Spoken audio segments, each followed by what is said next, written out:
So right now we are obviously living in extremely uncertain times, and there's a huge amount of fear and a lot of anxiety going around, and people are facing very real consequences, and there's a lot of fear, not just around the health implications and what might happen to friends, family, loved ones, but also financially and career and work and being able to perhaps even keep a roof over your head and these kinds of things. So I really wanted to provide a message to help people how to manage in these uncertain times. I'm not pretending to have any answers in terms of the externals, in terms of the virus or whatever your specific answer needs to be when it comes to work, money, and so on. But what I do know is how to get people into resourceful states, how to reframe things, and how to help people get emotional breakthroughs whereby they are able to experience calm, experience inner peace, maintain a level head, and be able to show up and respond to these events in a whole new way. So I'm going to start by talking about the concept of worry generally and globally, and then I'll get more specific about how it pertains to exactly what's going on in the world right now. So if we talk generally about worry, one of the most important things for us to understand about worry is what is the unconscious outcome that we have when we engage in the act of worrying. What we have to understand is that worry is not problem solving. When we're doing worry, there's no action to be taken. There's no conclusion to be had. It's just this endless cycle of what if questions and what if internal movies. There's no answer to be had. We're trying to predict a future that fundamentally can't be predicted. So what we're trying to do, the secret outcome of worry, is to reassure ourselves that bad things won't happen. More specifically, what we're looking for is a 100% guarantee that bad things won't happen, can't happen, and will never happen, which of course is impossible. And so because that's your outcome and that outcome cannot be achieved, you keep trying and you keep trying harder and you never get there, and you never get the level of reassurance that you're looking for because it fundamentally can't be met. So if we use the analogy of somebody, again, talking generally, not necessarily in this context, but let's say that somebody's worrying about losing their job and they say, oh, what if I get fired? And so then they try to reassure themselves that that can't happen by saying things to themselves like, well, my boss is happy with my job and my colleagues tell me I'm doing a great job and all my clients are happy. And all of those things might be totally true, but none of it is a 100% guarantee that losing your job is impossible. So then you go to the next level of attempted reassurance, which is to try to reassure yourself that even if the worst case scenario happened, you'll still be infinitely protected anyway, which is, well, if I did lose my job, I'd find another job.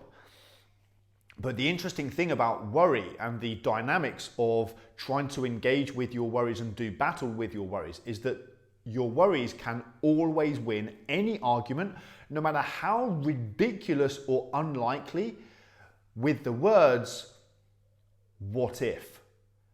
Yeah, but what if I can't find another job? Right? And there's no argument that this doesn't work with. So the absolutely ridiculous example that I use all the time is, what if gravity fails and we all float off into space? And the scientist comes along and says, that's ridiculous, blah, blah, blah, science, physics. But you can always win the argument by saying, but what if?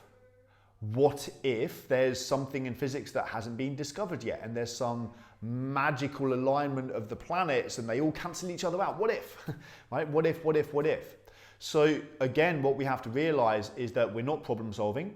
It's just catastrophizing, and none of it is based on what is likely to happen. It's all based on what would be terrible if it did happen. So first and foremost, understand that this is what we're trying to do, is we are trying to provide ourselves with a guarantee that bad things won't happen, can't happen, and will never happen. And because that's impossible, you keep going. So you're trying to figure out an answer that fundamentally is impossible to figure out, but you keep trying to figure it out. That's why people get stuck in these endless loops, these endless cycles. Once you understand that, that is one of the first steps to freedom from worry, because you can realize what it is that you're doing. You're not problem solving. There is no conclusion, and there is absolutely zero use to that line of thinking. You're trying to achieve an outcome that fundamentally is impossible, and you're looking for and wishing for a version of reality that doesn't exist, which is a reality where you have a crystal ball, or a reality where the future can be predicted. That doesn't exist, so stop looking for it. So that's the first thing. The second thing is, in order to experience freedom from worry, we need to change our relationship with worry. And worry is a paradox in the sense of a lot of people try to do battle with their worries by trying to reassure themselves that these things can't happen, won't happen, and will never happen. Or they try to use logic, rational thought, logical thought. They kind of doing battle with their worries in this sense. And none of it works, because the more attention you give it, the bigger the monster gets.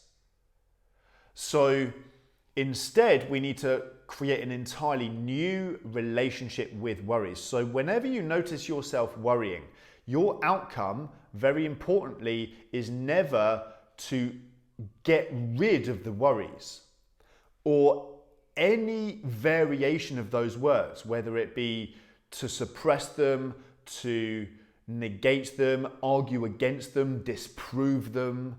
That's never your outcome, because now we fundamentally understand the nature of worries. It's just endless what if scenarios. It's what would be terrible if it did happen.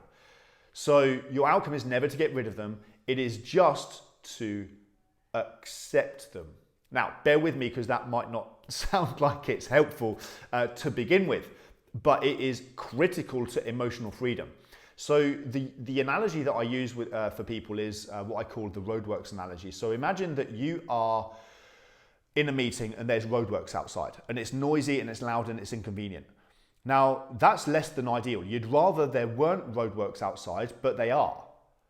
Now, if you give all of your attention to the roadworks and you complain about it, either verbally or inside your own head, now you're not focusing on the meeting.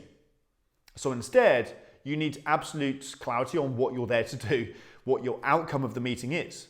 Having a great connection with this potential client maybe, and establishing a new relationship, being passionate about what you can do for them, etc., etc. So you need to be focused on the meeting. Now, when you do that, there'll be moments where you're super absorbed in the meeting. Somebody says something really funny, really important, and in that moment, you forget about the roadworks. But what is it that enables you to forget about the roadworks?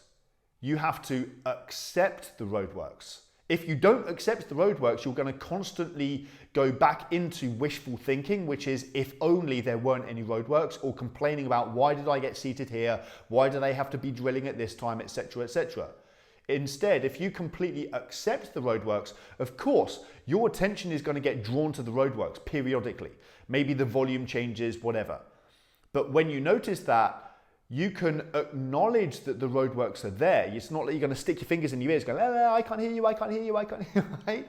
You can acknowledge that they're there whilst also recognizing it's completely irrelevant and there's nothing for you to do with that data. So instead, you just return your attention to the meeting whilst accepting this background inconvenience. It's exactly the same with worries. If that's how you treat them, you recognize that it's this background noise, but it's also completely irrelevant and there's nothing for you to do with that data. You don't need to try to go, hello, I can't hear you, right? Don't pretend that the worries aren't there. They are there. But at the same time, there's nothing for you to do with that data or with that information. If you do it that way, now all of a sudden you're going to have moments just like with the roadworks where it fades into the background and you're not even aware that it has faded into the background.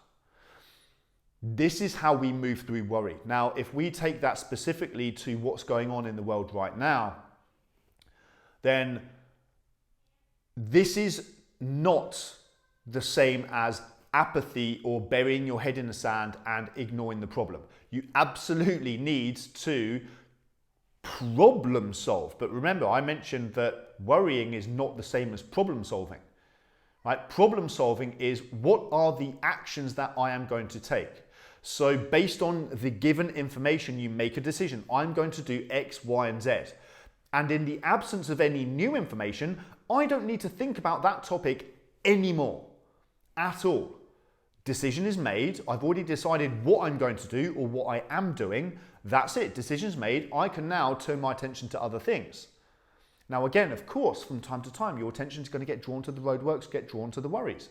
But you move through those moments in exactly the same way that I just described.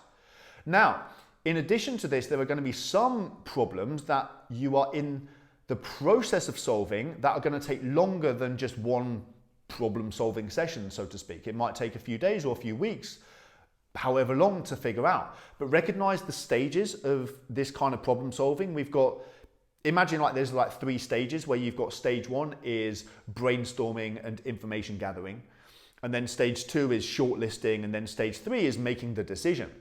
And maybe as you progress, as it is likely over the coming weeks, there might be some new additional information. Things change, circumstances change. Right? But recognize that you are in the middle of a decision-making process. So whenever you find your thoughts drifting to this topic, ask yourself first and foremost, am I actually problem solving, and is it useful for me to be thinking about this in this way? Am I doing this in a way where I'm going through the steps of problem solving? I am information gathering, I am brainstorming, I am in creative problem solving mode where I'm creating options and I'm thinking laterally and all of that kind of stuff. Am I doing that, or am I just catastrophizing and playing doomsday scenarios over and over and over again with absolutely no use and no purpose? Get clarity on, first and foremost, is it useful for me to be focusing on this? And then secondly, is now the right time to do that? Because there's going to be lots of other things that need and deserve your attention, including, and this should be incorporated into your life, having fun and being relaxed and being present and connecting with your loved ones, etc., etc. So is now the right time to be focusing on that?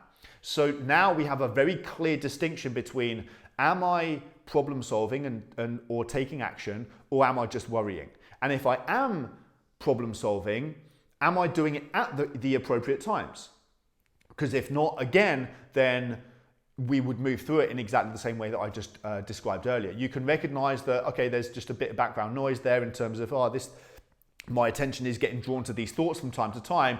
But if you recognize that either it's not the right time for me to be doing this, or 2, it's just worries as opposed to useful thinking, then I can recognize, it's just like the roadworks. I can acknowledge that it's there whilst also recognizing it's completely irrelevant. And now I can get present again. I can be present with my loved ones. I can be focused on this piece of work that I'm doing. I can be productive or energetic or whatever it is that I want to be doing in that specific moment. And so now we have a much more effective model for achieving so much more calmness and clarity as we move through these uncertain times. And so I really hope that this is going to help a lot of people. This requires mental discipline in order to exercise this. But I think if you take on board what I've spoken about and you exercise that mental discipline consistently, then my hope is that it's going to help as many people as possible to be able to move through these uncertain times with less emotional angst, and as a consequence, less conflict and hopefully fewer outbursts or decisions or behaviors that you might regret looking back.